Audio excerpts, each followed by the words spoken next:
యోహాను సువార్త అధ్యాయము 14 పరిశుద్ధ వచనములు 7 నుండి 14 వరకు.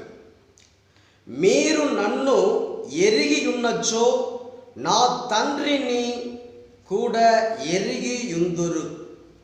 ఇక నుండి మీరు ఆయనను ఎరుగుదురు, మీరు ఆయనను చూచి ఉన్నారు అని పలికెను. అప్పుడు ఫిలిప్పు, ప్రభు, మాకు తండ్రిని చూపుము, మాకు అది చాలును అనెను. అందుకు యేసు ఇట్లనెను, ఫిలిప్పు, నేను ఇంతకాలం మీతో ఉంటిని, నన్ను తెలిసికొనలేదా?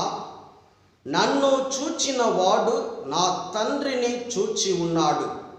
తండ్రిని చూపుమని ఎట్లు అడుగుచున్నావు? నేను తండ్రి యందు, తండ్రి నాయందు ఉన్నామని నీవు విశ్వసించుట లేదా?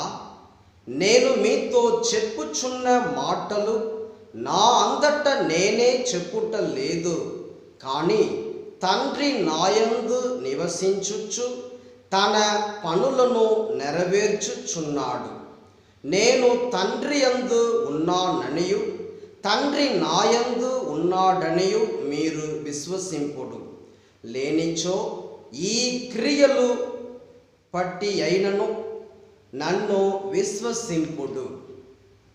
నేను తండ్రి యొద్దకు వెళ్ళుచున్నాను కనుక నన్ను విశ్వసించువాడు నేను చేయు క్రియలను చేయును, అంతకంటే గొప్ప క్రియలను చేయును అని మీతో నిశ్చయముగా చెప్పుచున్నాను.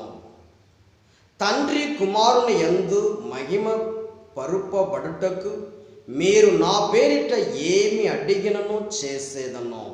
మీరు నా పేరిట నన్ను ఏమి అడిగినను దానిని చేసేదను. ఇది క్రీస్తు సువిశేషము.